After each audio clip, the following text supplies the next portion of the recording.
Back at it here with the Red, Gold, and Bold podcast. Jeff Chadiha from the NFL Network, Eric Eager, Sumer Sports, Soren Petro from Sports Radio 810 WHB. A lot to get to in this week's edition. The Chiefs have reworked Patrick Mahomes' deal. Why'd they do it? Why now? What does it mean for the Chiefs long term? We'll get into that. How good is the Chiefs defense? Chris Jones had a great Sunday. Are the Chiefs going to regret not extending him? Certainly that was a hell of a performance. How worried should the Chiefs be about their offensive tackles? Did the wide receivers do enough this time around to calm any fears? What was Travis Kelce's problem? He was clearly all fired up. The Chiefs are not really on anybody's top of their power rankings. They're flying way under the radar. Is that a good thing? Plus, the Bears are coming to town. Look ahead. Can we say look ahead? What do we expect from this game? We talk about it next here on the Red, Gold, and Bold podcast. You're listening to the Red, Gold, and Bold podcast, the most in-depth analysis of the Kansas City Chiefs on planet Earth, breaking down the Chiefs like no one else can. Red, Gold, and Bold is hosted by Jeff Chadiha, Eric Eager, and Soren Petro. Jeff Chadiha is a senior columnist and on-air personality for the NFL Network and NFL.com. Eric Eager is the vice president of research and development for Sumer Sports. Soren Petro is the afternoon drive host of the program on Sports Radio 810 WHB in Kansas City. The Red, Gold, and Bold podcast is proudly brought to you by Gann Asphalt and Concrete, Kansas City's nationally recognized full-service paving and pavement maintenance contractor, making parking lot problems disappear since 1994. Free consultations, no commissions, in-house crews, and every project comes with a written warranty. Find them online at GannAsphalt.com or call 816-484-3338. Gann Asphalt and Concrete. One contractor, all things parking lot. Now, here are the hosts of the best Chiefs podcast, Jeff Chadiha, Eric Eager, and Soren Petro. Thank you very much, Curtis. We do appreciate it. Time for the Red, Gold, and Bold podcast, proudly brought to you by Gann Asphalt Concrete. You heard it. Making parking lot problems disappear in Kansas City since 1994. They're the best. Find them online at GannAsphalt.com. Gentlemen, a new contract for Patrick Mahomes. He yet again is the highest paid. We were kind of talking about this before we got things started. It seems like there's a way to position just about everything. Jeff, what's your reaction to the fact that the Chiefs have reworked the next 4 years of Patrick Mahomes' deal already? Well, no surprise. I mean, you knew that once the market was getting to a place where you had 7 or 8 quarterbacks who were getting paid on average more than he was getting paid, that the Chiefs were going to have to do something to correct that. I mean, he is the best player in the league and the most accomplished quarterback right now playing. And so it didn't make sense that he was going to, stay in that spot where he was the 9th highest paid quarterback in the NFL. And I imagine 4 or 5 years from now, it's going to be the same thing as the numbers go up again. I mean, I always chuckle when these agents come out and talk about, well, this is more money than anybody's ever gotten in this time span, or this is a record-breaking deal. Like, all these guys are going to get paid a lot of money. The elite guys, the Joe Burrows, the Josh Allens, the Justin Herberts, they're all going to end up making over $500 million playing football in the NFL. But as far as the hype around it, like, no one was sitting here thinking Patrick Mahomes is not going to be playing with the Chiefs anytime in the next 5 years. I mean, there was no surprise there.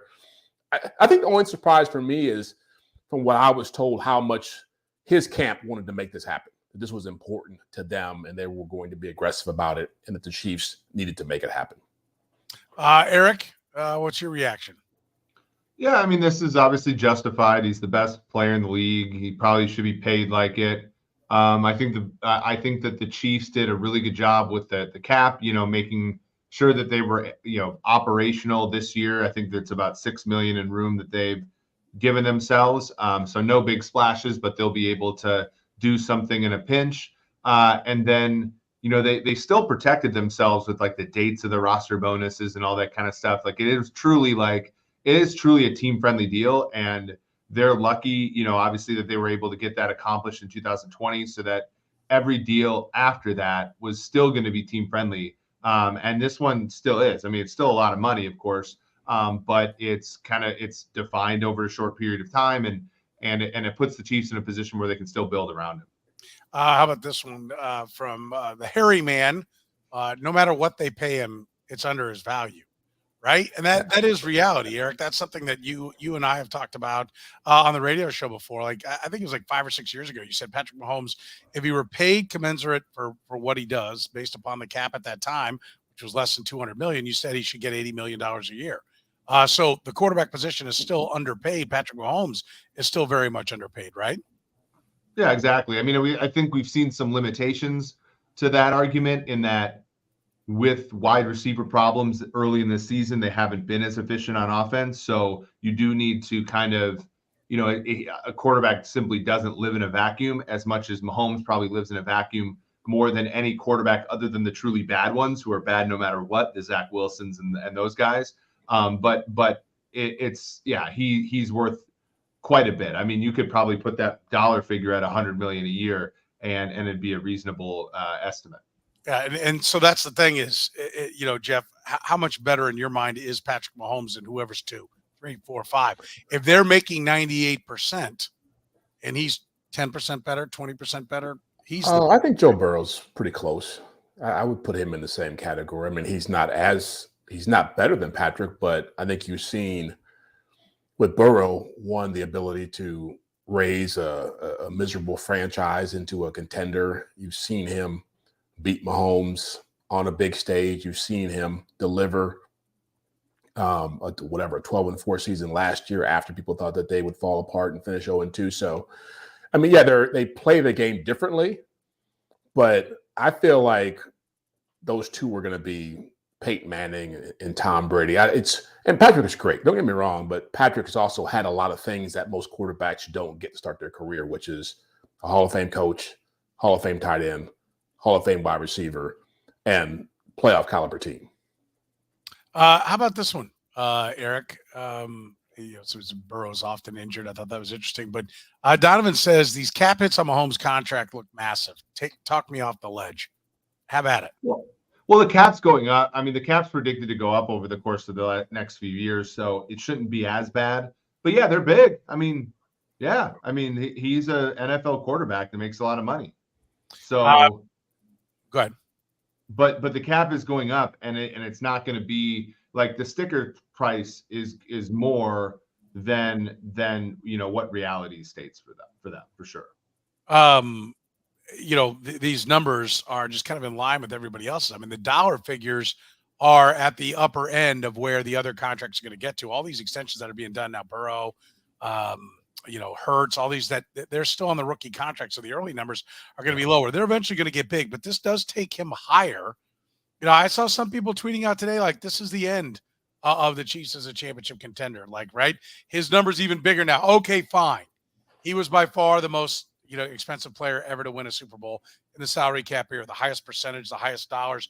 But Jeff, this is too much. Now the Chiefs are finally done. Would you rule the Chiefs out now that this deal has been done?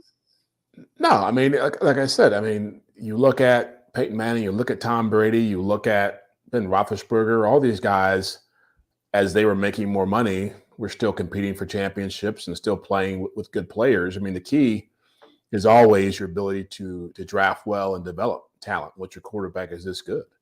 And so I think what scares people is that when you look at, and this is a real fear for any team like the Chiefs, when you look at guys like Chris Jones, guys like Travis Kelce, guys like Tyreek Hill, guys who you develop through your system who become stars, going out and getting those kind of players now with what the quarterback makes is a lot harder because you just can't go and fix what you want to have. You just can't go out and grab Tyrann Mathieu or Sammy Watkins or Frank Clark and fortify the position. When Jawan Taylor is having 5 penalties in a game and you're paying him $80 million, it hurts a whole lot more because you can only roll the dice on so many guys. So, no, as long as he's here, he's going to be putting this team in a position to win championships. And I feel the same way about, again, Joe Burrow, Josh Allen, Justin Herbert's got that potential to him. But it's just the flip side of what it used to be, right? Because you would draft these guys before the CBA changed and you would pay them a ton of money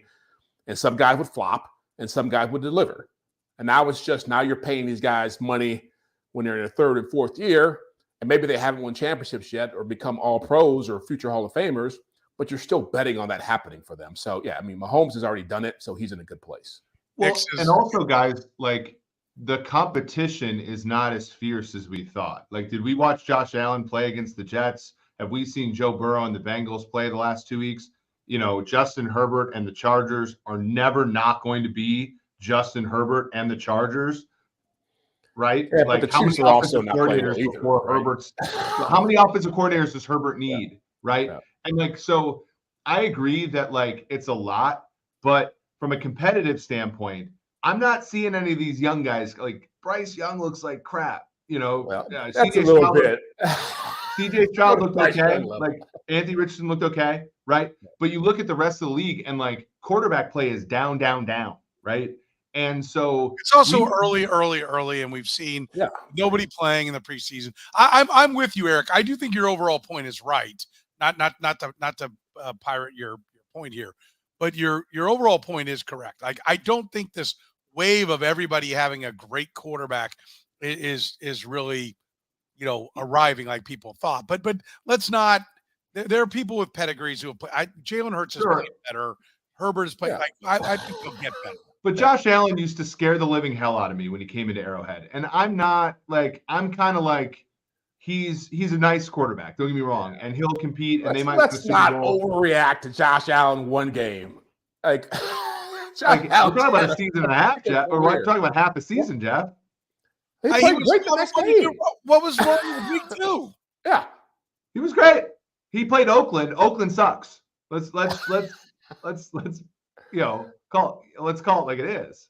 Yeah, I mean, I just think that's what we do, though, right? I mean, I get Mahomes is phenomenal, but we don't have to oversell the idea that nobody else can play against him or beat him or has a chance to win championships. Somebody's going to win a championship in the next 5 years, not named Patrick Mahomes. It's probably going to be a guy named Josh Allen or Joe Burrow or Dak Prescott or Jalen Hurts or somebody.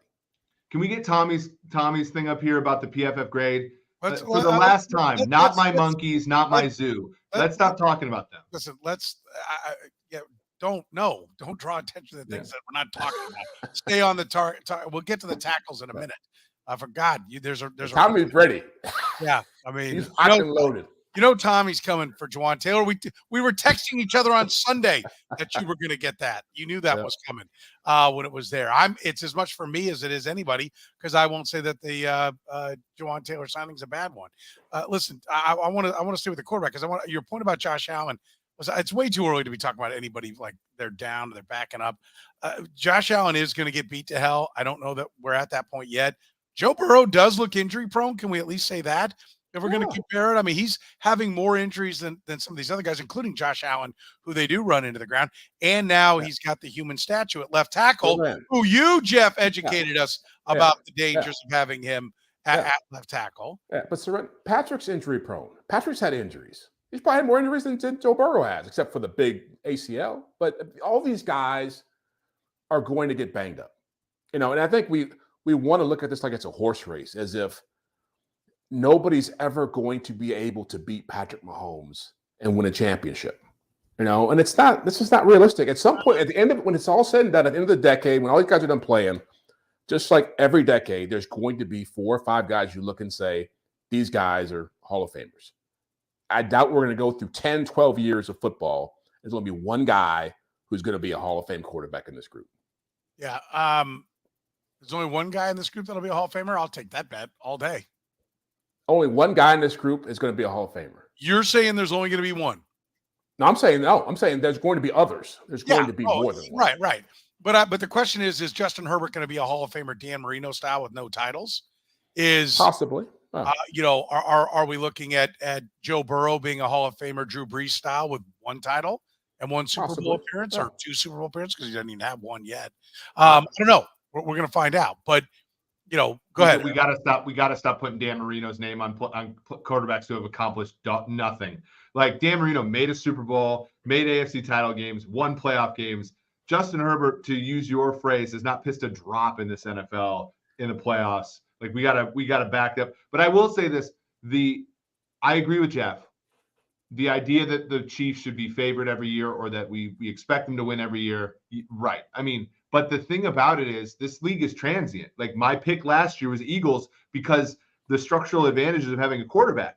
I'm saying like, let's take all the rookie quarterback teams, the super teams that win them. Let's throw those out. And let's say among the teams that have the veteran guys, because that's really who the Chiefs are competing against. We're not good. Like no one in their right mind is saying they should jettison Mahomes, get a rookie and restart because of the edge of it. Like, so let's compare the Chiefs to the other teams that have paid their quarterback. And they are in far, far, far better situations than the Bills, the Bengals, the Chargers, all those teams that paid their quarterback. And I think that's a testament to how good Pat is, right? All right. And how are they in a better situation than the Bengals are? Well, the Bengals have a far inferior quarterback, and a far inferior head coach. That's where you. Well, first of all, both of you will have to agree to disagree because Jeff just said Burrow is pretty much Patrick Mahomes equal. Yeah. I know you don't think that. Burrow doesn't have the physical abilities to deal with injuries the way that Mahomes does. I don't think he has the same escapability. I don't think he has the same arm talent. Yeah, okay. Let's. So we're gonna like downgrade Joe Burrow now, a guy who. No one's downgrading him. He's just not Mahomes. He's just saying like he's inferior. Mahomes inferior. That touchdown pass to Marquez Valdez-Scantling in the AFC title game off of no feet. Pat had one ankle that was basically broken, and another he was off platform, 20 yards over the middle of the field, going the wrong way. An absolute seed to Valdez-Scantling. Burrow, as we've seen the last 2 weeks, when Burrow's legs aren't right, he's not making those throws, and that's the difference. Pat has such great physical ability. He could overcome 2 years ago and won the AFC. Hit more than any quarterback in the Super Bowl. I'm going to use another Soren Petro saying, but let's put a number on it. Let's put a number. If Mahomes is 100, what is Joe Burrow? 85. He's not an 80. I'll go better than that. I'll go better than that. He's 92 to 94. Thank you. Okay. Well, I mean, we're arguing. Saying 85 is disingenuous. I mean, that's just ridiculous. No, but to your point, but the point about the Bengals, and I think, and this is where I was looking for this one. I want to highlight these again because there was a couple of good points here. Now we've got so many people. Thank you, by the way, if you're catching us via the podcast. You can be a part of the conversation as we stream live, usually on Tuesday nights, 8 or 9 p.m. Central. There was one somebody had in here. I think it was Warm Handoff. Where was his first one? He said, here, he had something to the effect of, here it is. This is the end of Chris Jones. I want both of you to comment on that. Is this officially the end of Chris Jones? And then we had another one. Somebody said, as long as Brett Veach is willing to walk on the 30-something players and not give any Casey Nice, I think a couple of people, I'm going to summarize here. Temecula said this one. No Casey Nice lifetime contracts. Right? Like as long as they're not throwing those around, then they're going to be fine. And I do think that I don't think anybody thinks the Chiefs are going to win every championship. And even if you're the favorite, you're 20 to 30% tops. So you're not favored against the field. They'll never be favored against the field, nor were the New England Patriots. But the idea that for as long as he can play at a high level, that Patrick Mahomes and the Chiefs have a very strong chance of being the favorite and will certainly be good enough to win it. We're going to talk about that in our other podcast. They'll be good enough to win it. And they figure to harvest several more championships along the way. I think that's everyone's idea. They're going to be a contender. You're going to have to reckon with the Kansas City Chiefs moving forward because this deal keeps Mahomes a Chief. They're making smart decisions on other contracts, and they seem to get it on the long game.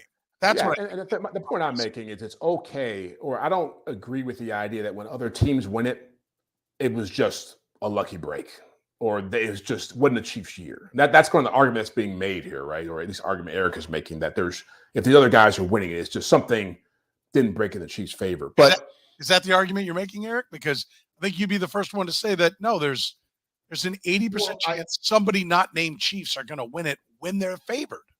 Yeah, I mean, the Chiefs were like, and I know the Bengals outplayed the Chiefs in the 2021 AFC title game, but the Chiefs were 7-point favorites in that game. Like, if you play that game over again, they win 65 to 70%. So all I'm saying, Jeff, is like the Chiefs are going to be favored in a decent amount of these seasons. And yeah, like the way I view it is, like a team could come in here and outplay them. The Lions came in and outplayed them, right? I'm still not going to say that the Chiefs are worse than Detroit is, though. Like that's kind of my point. And so when I say the Chiefs are better than them, I'm not saying that they're going to win every Super Bowl. I'm saying that if you gave me them against the field at price, or them against a better way to put it is them against any other one team. Right. Yeah. Good. Well, and I agree with that. I'm yeah. But what I disagree with is the idea that none of these quarterbacks right now are going to grow. Look what Jalen Hurts was from the year before to last year.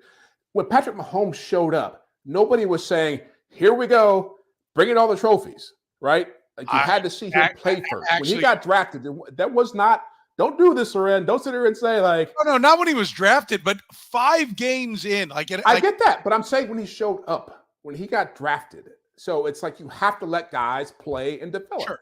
Yes. Right? Yeah. We're just so quick to dismiss guys.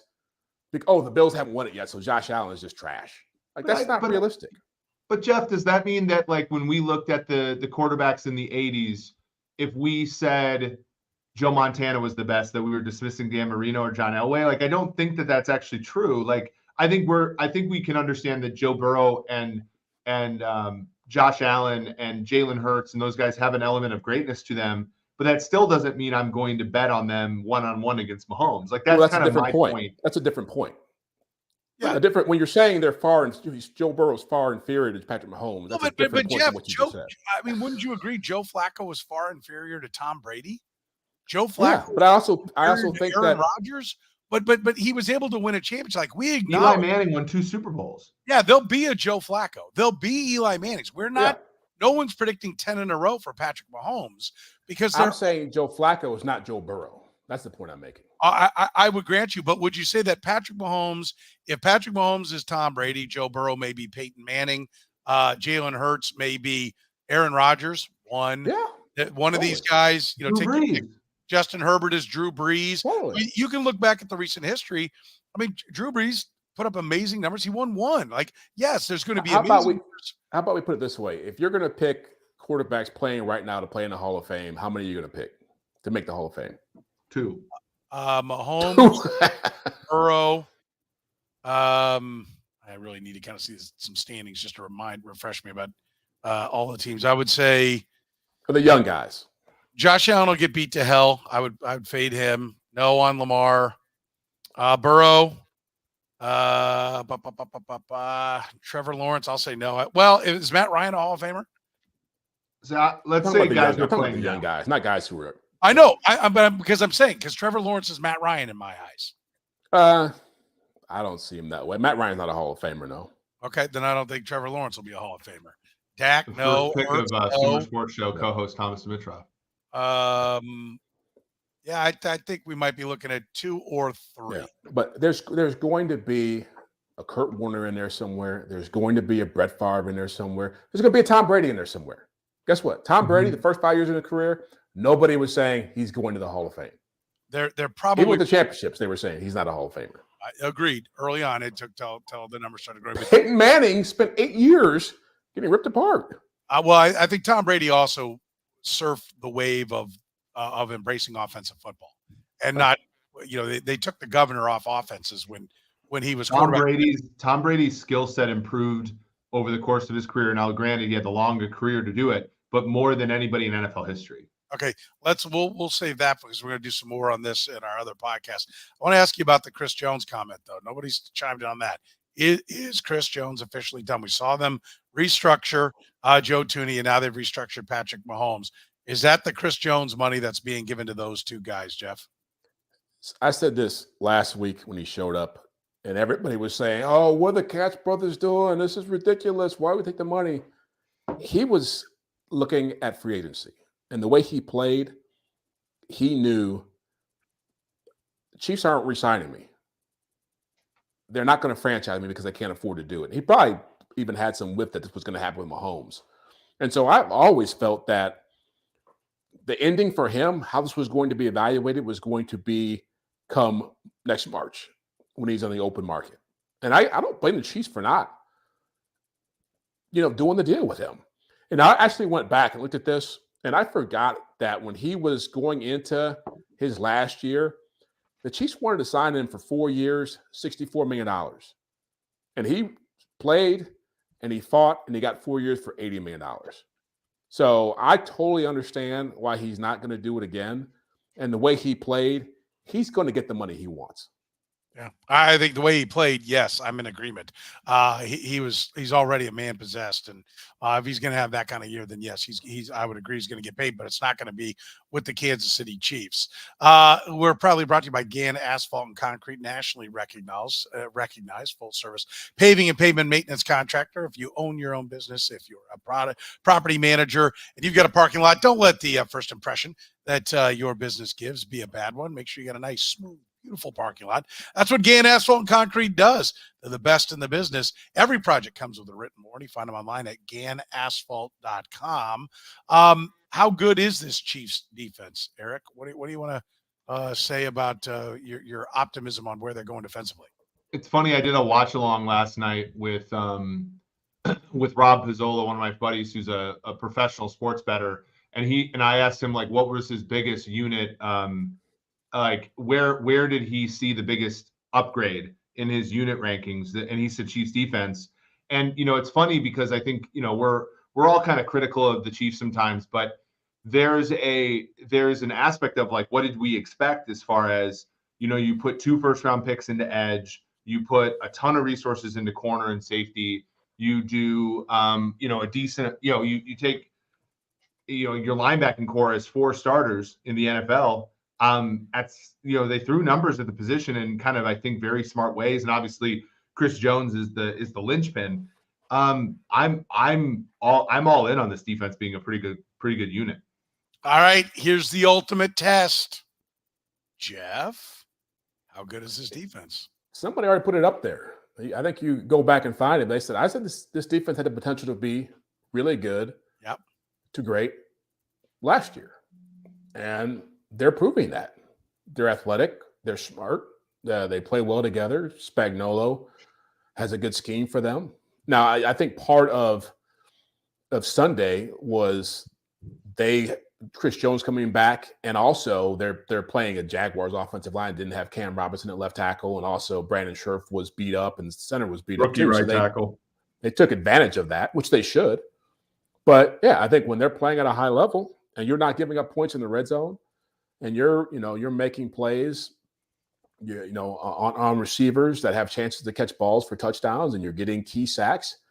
I think one of the key points in that game, and I was shocked when it happened, was the 4th and 5 in the end of the second quarter, with about 4 minutes to go, and Doug Peterson's going for it, and I'm like, you're giving them a short field. The Chiefs haven't done anything offensively all game. And you're giving them a short field, and you're thinking your offense, which hasn't done anything really that impressively up to this point, is going to get those 5 yards. And sure enough, Chris Jones gets a sack.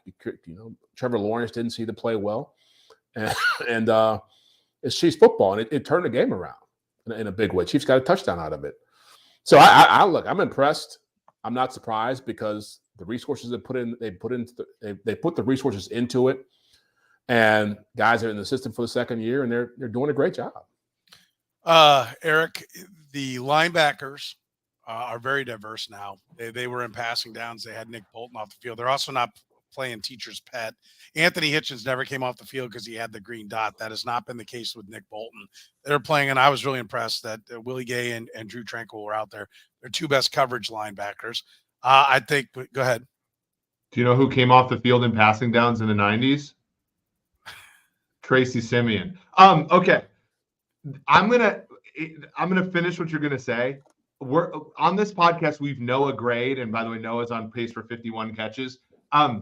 We're gonna Noah Gray Leo Chanel, who is a very, very good player, and I think, like, in his role is a very good football player. Yes, I will agree. I think they've taken their linebacking, which was 3 years ago, maybe a disaster. An atrocity.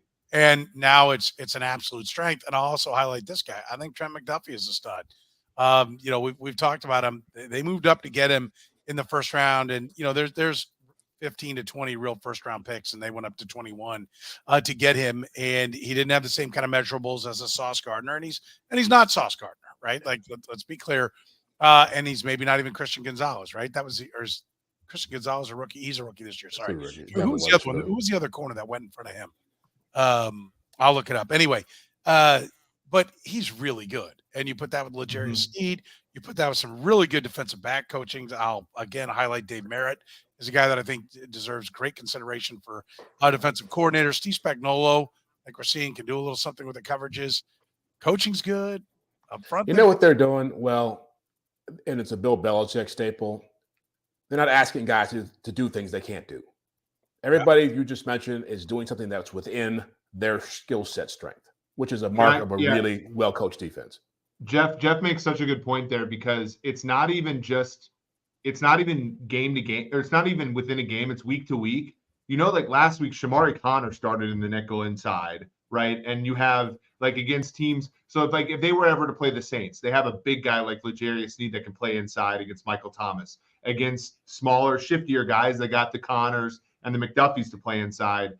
They, like 2 years ago, they had one way to win on defense at corner. It was like Fenton plays okay on the outside. You know, Mike Hughes isn't a disaster. Like, whereas now they can kind of match up much better because they have like long-limbed guys like Watson, Williams, and Sneed, and they have shorter, shiftier guys like McDuffie, and they can like two of the three can play inside outside, Sneed and McDuffie, and that's like, I just think that allows them to not be weak in more games than they not, in the past, they matched up horribly against some teams in the past. And I think now they have more ways to win matchups because they have versatility in the secondary. Oh, yeah. I like what I'm seeing, and I think everybody else does. We saw one of the 30 points, really only giving up 23 points on the defense, right? Like that's true around the league. When you give up scoop and scores, pick sixes, it goes against the overall points allowed, but defensively, they've only allowed 23 points in these first two games to two teams, one that was in the playoffs. Both of them were winning records last year, and the Lions are some people, like Eric's pick, to play in the Super Bowl. So this isn't a couple of rummies that they've done this against. These are two teams that have expectations for what they're going to be this year. Just real quick, Jeff, will the Chiefs regret not going ahead and giving the number that Chris Jones wanted? Will that end up being something that they regret, or did the cost get to the point where it just can't work? Love you. We're two good people, but this marriage ain't gonna fly. In the short term, it'll hurt because, again, I think with this current group, you're talking about, Travis, we'll get to him in a little bit, but Chris Jones, those are huge losses. As those guys get older and move on, those are hard guys to replace. And so, it'll hurt, but you have to do it if you want to continue to contend. Once you start chasing legacies and all this stuff and, back to back, and it's fool's gold. We've talked about this before. Like, the teams that stay successful and stay in contention are the ones who realize, it's going to hurt to lose a guy like Chris Jones, but we got to go find the next one. It may not be Chris Jones. We got to find somebody else to step in and do the job. So I think it's a smart play. I think it was the right play. Eric, will they regret it? No, I think long term, it's they have to make decisions that are in the long term interest. And to Jeff's point, I think that in the short term, a lot of these things are going to hurt. But somebody in the chat said it. They got to continue to draft well. Like, who knows if that'll happen? It's really noisy, but they've drafted so well the past 2 or 3 drafts that they're going to be able to curb some of the short-term losses. Even against Detroit, right, when Jones sat, it wasn't a complete disaster. Obviously, when he came back, it was such a huge boon, but it wasn't like a nightmare defensively when he was gone. By the way, Cam reminded us, Darryl Stingley Jr. was the other corner. He actually went one pick in front of Sauce Gardner. Wow. I'm not sure what the hell was going on with that thinking, but it was. He's a good player. Stingley will be good. Yeah, he'll be good, but Sauce Gardner's better. He's really impressive. All right. Yeah, did you expect the Titans to pick the better player? Come on, the Texans to pick the better player? No, I did not. I think we even joked about that. We know officially that Gardner's better because the Texans took the other guy. All right, let's talk about how worried the Chiefs should be about the offensive tackles. A lot of penalties. Jawan Taylor even being replaced. Tim Grunhard told the story on my show that actually happened to him, but he was a rookie being replaced by Mike Webster after he had botched a snap and caused a turnover. You don't see that very often. Let's take an offensive lineman out and talk to him. How concerned? And then Donovan Smith, the penalties continue for him. How concerned should the Chiefs be about their tackles? A lot.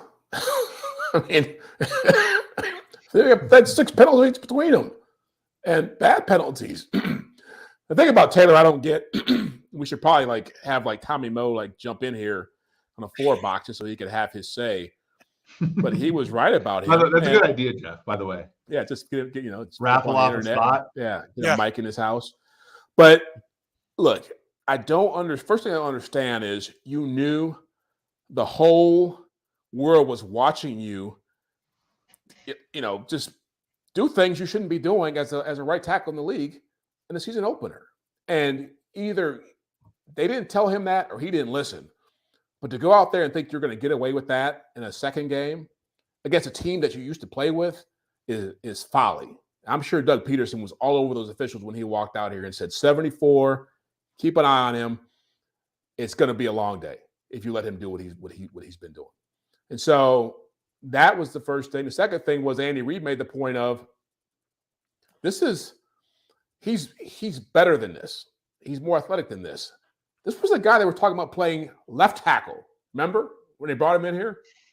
And so I feel like I got to wonder about his confidence. I have to wonder about Donovan Smith's confidence too, because right now I was surprised by the amount of pressure they were getting on Mahomes early in that game. And if they can't shore that up, it's one thing if you got one tackle that's a little bit of a who's suspect, like Orlando Brown was last year, but Andrew Wiley's on the other side. You can coach him up. But when you got 2, that's a problem.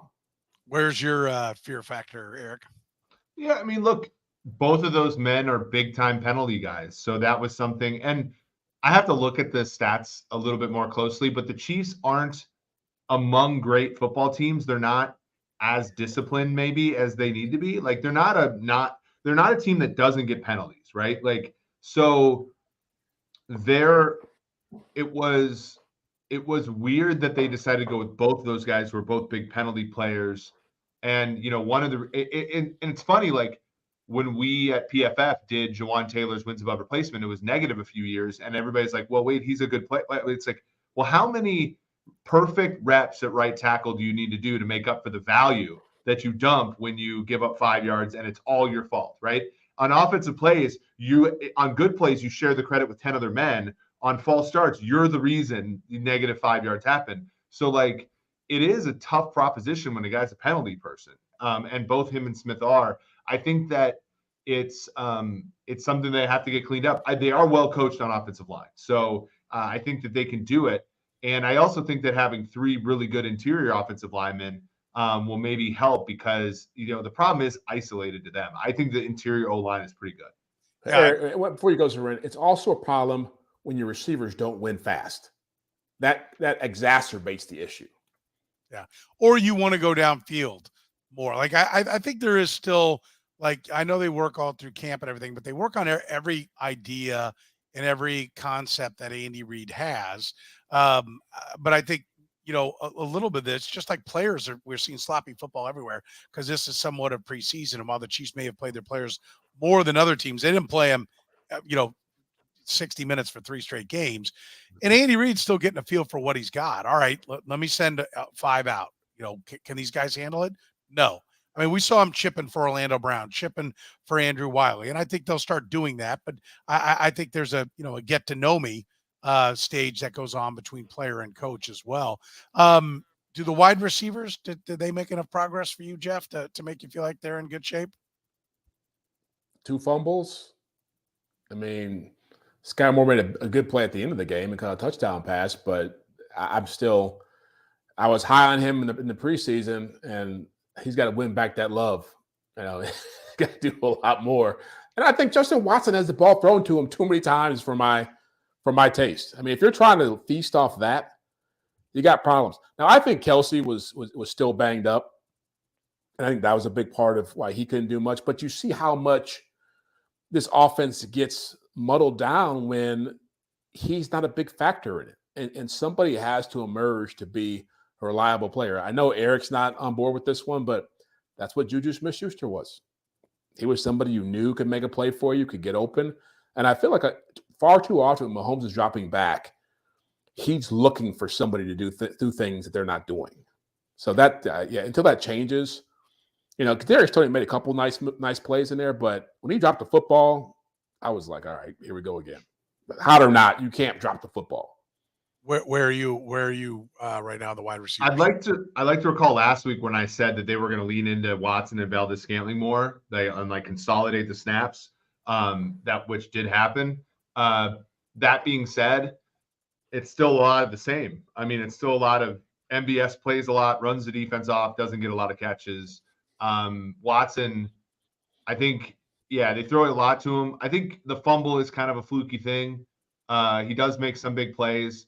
I liked what I saw a little bit from Sky Moore, especially, after I think he's explosive. I'm holding out hope there. I thought it was a much better week for the receiving core, but Jeff's right. Like Kelce, it's probably going to be like a month before he's right. And that's in some ways that's a good thing in that they're going to have to continue to work through the BS that the wide receivers are going through. But on the other end, it's going to be frustrating for Chiefs fans. Yeah.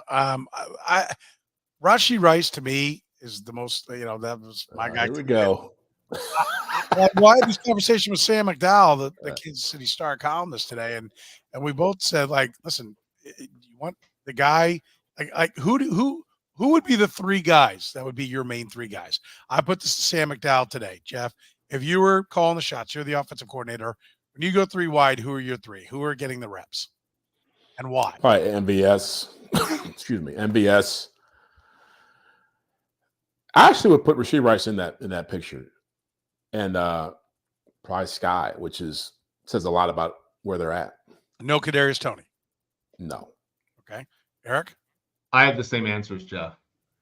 I think in the future you take out MVS and you put in some other young deep threat, but right now it's them. You need the deep threat. Rashee Rice to me is the Juju Smith-Schuster, and Kadarius Toney's got the biggest upside. You're going to have to live with the mistakes.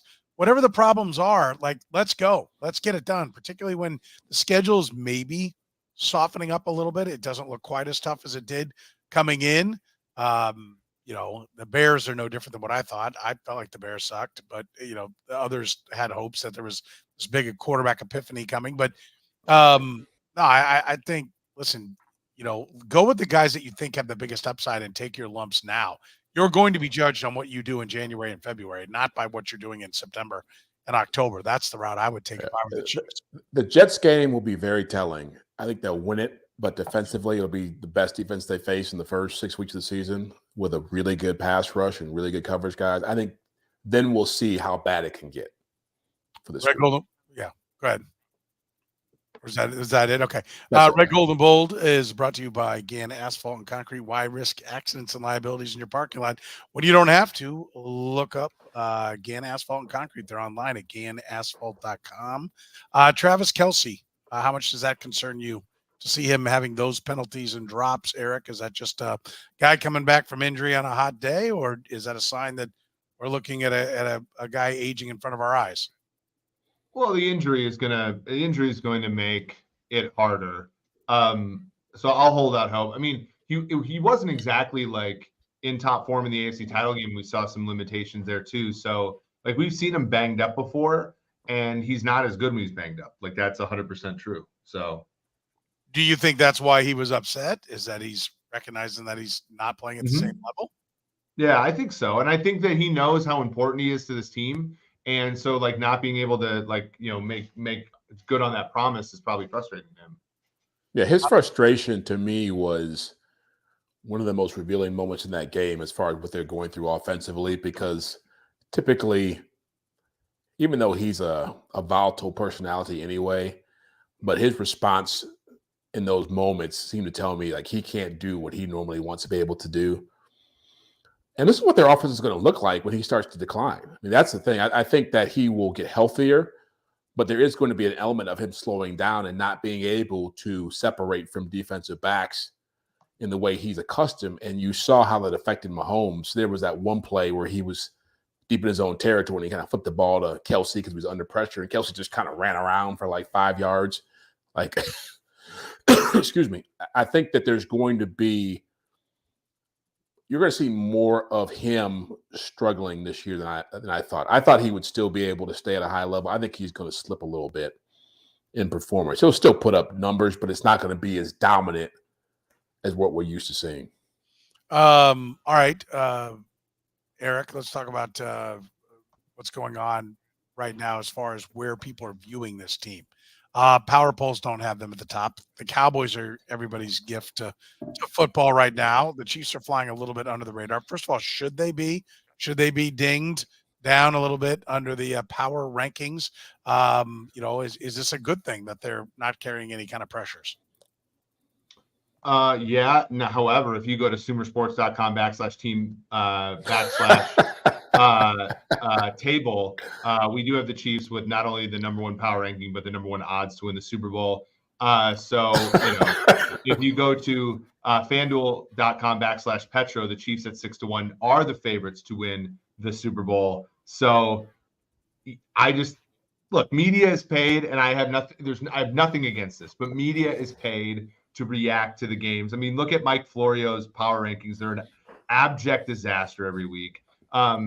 It's basically just the standings, right? And they break ties by vibes. So sure, like I'm cool. Like, look, Dallas is plus 60 point differential. Their coach, Petro, you and I have been on this train. Their coach is a damn good coach. They have a good enough quarterback. The defense is amazing. Dan Quinn is dialing it up. Put Dallas first. It doesn't bother me, right? But the Chiefs are the favorite and should be. I got to know. Are they the favorites, or is the Niners the favorients now? No, Chiefs are 6-1 on FanDuel, which is favorite. But I thought the Niners were the favorite somewhere else. Right? Somewhere else, Niners. You're right, Jeff. Somewhere else, the Niners. Yeah, that's in front of them. Yeah. See how Eric loves to do that? It's like, I'll go to the one site where I can prove my point and dismiss everything else that's out there. I think he was throwing me some love with one of my sponsors from the radio show. I think that's what he was doing. But it's a good bet, Petro. I am looking at the Sumer Sports table right now. Chiefs, Niners, Eagles, Bills, Cowboys, Bengals, Ravens, Dolphins, Packers. That's the top of the food chain there. I got into an argument with Curtis. I said, well, who do you think's a better team right now, the Cowboys or the Chiefs? Oh, the Cowboys. So the Cowboys have beat the Chiefs. So you see, I'm like they're playing better football, but listen, they may win, but the Chiefs are favored in every game for a reason. Right, this year. So you're saying, both of you guys are saying the Chiefs are the best team in football right now? I think as long as they have Andy Reid, Patrick Mahomes, and a quality roster. So right now, today, after 2 weeks of the season, you're saying they play like the best team in football. Well, let me ask you a question. That's different, though, than what a power ranking says. Well, that's what a power ranking is. You're ranking based off what you're seeing each week. No. What is it there? Rank, like that's the standings. The standings are how has everybody played. The power rating is if two teams are on a neutral field, who's favored.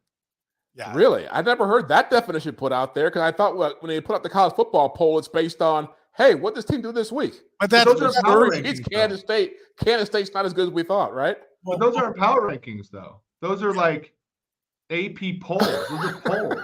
Yeah, I think the way polls usually work, and rankings work, is it's a resume. That's how most people do it. Not everybody. Power polls are supposed to be more predictive. Who is the best team moving forward? Who is going to be the top team? And I think we've got more than enough. And this was like the point I was trying to make to Curtis, but I don't think did a very good job. Was that listen, here moving forward, who would you put your money on? Again, let's come down to one team versus one team. I'll take the Chiefs. Do you want Dallas on who will go further?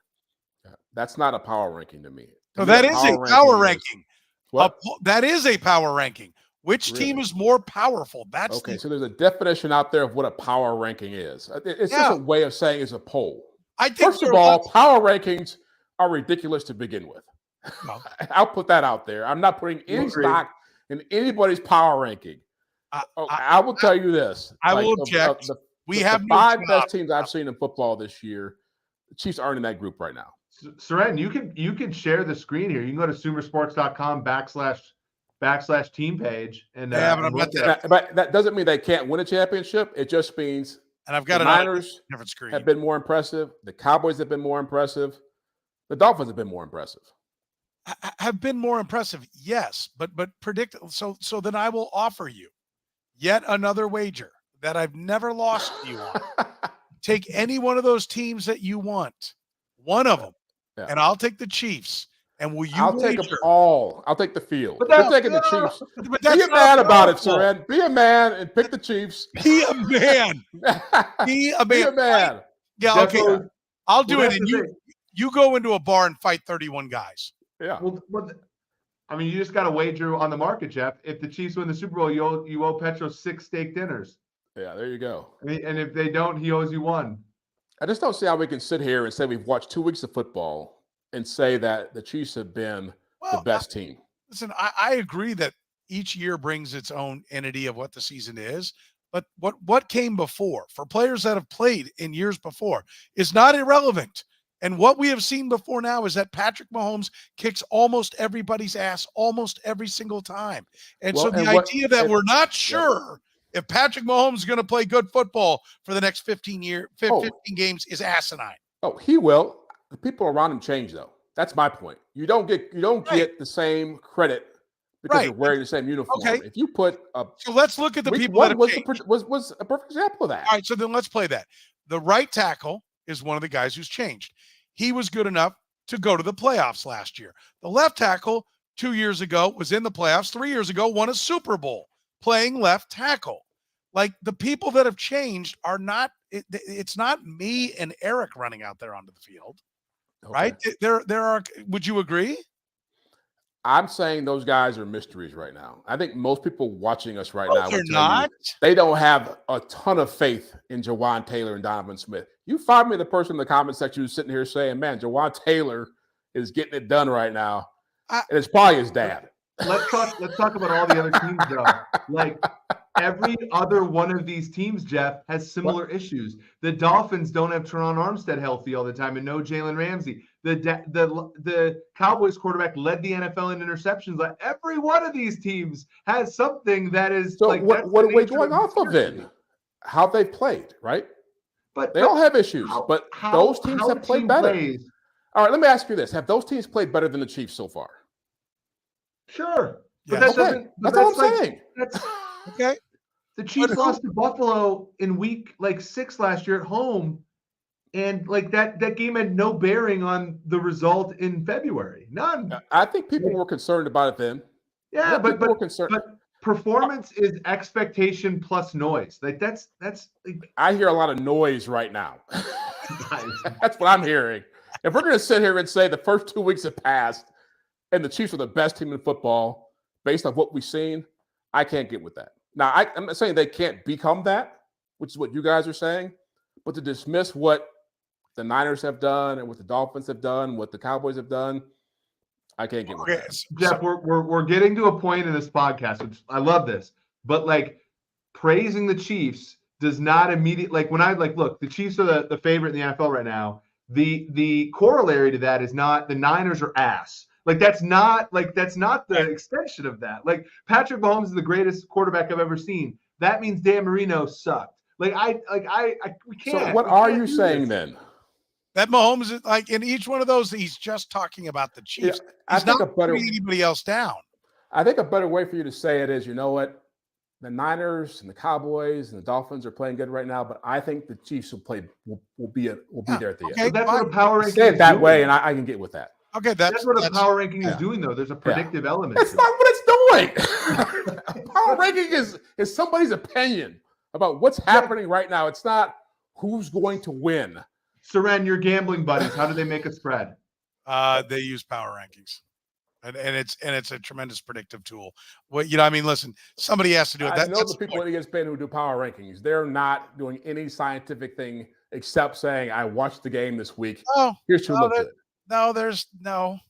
I used to do power rankings at ESPN, Soren. I know that's how you did it. That's every writer. Who do you think? Not how the odds makers do it. Well, we're not talking about odds makers. We're talking about just those power rankings matter then, right? That's not how Eric does it. NFL.com, everybody else, Sumer Sports. Listen, I will when I'm forced to come up against the analytics people, I will attack that. It starts with a human element somewhere, right? Like somebody decides what gets what number and what numbers to use and what numbers not to use. But they are mathematically based, and it's why you look at many of them together. The bottom line is this. I mean, I will just ask you this, Jeff. Are the Chiefs going to struggle to be above 500? That's not what I'm saying. No, I'm asking you a new question. Okay. Are the Chiefs going to struggle to be above 500? But they're a 500 team right now, Jeff. So they play two games. That's our point. They play 2 games. Yeah. That's our point. Yeah. So then your point is what we've seen from the Cowboys and the Niners doesn't say anything about them. Sure it does. But you know what? What does it say then? What does it say about them? It says that the Cowboys have beaten 2 bad teams. Right? I don't think the Giants or Jets are good. Yeah. Right? When it's all said and done, because I don't think they have quarterbacks. Listen, the Cowboys. I'm a McCarthy fan, right? And I think he's going to do great. I think he's going to do better than they did with what's his nuts as the offensive coordinator. But I will say this: I've also seen Dak Prescott when there's 152 on the clock and he's got 1 timeout, and you know what that equals? And that will get them. 2 years ago, there was a lot of talk from the guy at the bottom of the screen about how lousy a quarterback Matthew Stafford was, how he wasn't a winner. He was just a whole bunch of stats and not much else. And he ended up, what's that? The sun shines on a dog's ass. Yeah. It does. Yeah. Sometimes the tail wags and they turn just right, and the sun shines right on the dog's ass. Oh boy. Right there. Still I love that because Petro, have you noticed the last 6 months has almost always been me and Jeff agreeing on stuff, and you kind of being the heel. And this one, me and Jeff had legitimate disagreements from A to Z, from wire to wire in this podcast. Well, and I find myself with you, which is it's like an old school podcast. Yeah, I mean, it's the first time I've ever had a teammate. Yeah. No, it's not. Early on, you had nothing but teammates. It was Jeff that was having to roll solo. All right, last thing. What do you expect from the Chiefs and Bears, Jeff? Real quick. Any game to be had here? Blowout. 31-13. All right. Eric? They'll look great. If they don't look great offensively in this game, there are real problems to be had. Okay. Eric? The Bears have some real issues. The entire offseason, the whole Bears fan base and the fanalists and everybody in the media, except for maybe Jeff, said they acted like Justin Fields is this impressionist painting. I've been the Justin Fields basher extraordinaire. I would like in on this. I'm saying the non-sharp media. Let's just say that. I'm saying the Chicago Bears. I got on Chicago Bears podcast and they're like, Eric, you don't get it. And it's no, Justin Fields is not this impressionist painting that I'm too stupid to understand. He has not been efficient so far. It'll be tough for him. And it's been tough for him. And Luke Getsy, the offensive coordinator coming over from Green Bay, it has been a journey for that guy so far. So I see the Chiefs continuing to have defensive dominance. I think on offense, they'll get it right. I think there'll be a couple of deep passes. The safeties for the Bears, Eddie Jackson specifically, is incredibly undisciplined. I think that they're going to get a few deep shots even, which will be a new one for the Chiefs. The Chiefs are going to destroy the Bears. I mean, this is Bears got real problems, right? And I think this is a get healthy game for the Chiefs. They've heard enough noise that they're going to be motivated. People got mad when I said I hope that expectations are not so big that Ryan Poles gets fired after this year. That I was saying that 2 months ago because I thought their expectations were way too high. And now Eberflus is on the hot seat 1.5 years in. They're a year away at best. Yeah, there's issues there for sure. Don't forget, you won't have any issues with your parking lot if you call our friends at Gann Asphalt and Concrete. With free consultations, no commissions, in-house crews. Every project comes with a written warranty. Gann Asphalt keeps your parking lot safer, helps you and your business avoid unnecessary delays and costly expenses. What are you waiting for? They've been solving parking lot problems since 1994. Call 816-484-3338. Find them online at GannAsphalt.com. Smash that like button, the love button. Make sure you subscribe. Thanks for joining us here on the Red, Gold, and Bold podcast. For Jeff Chadiha, Eric Eager, I'm Soren Petro.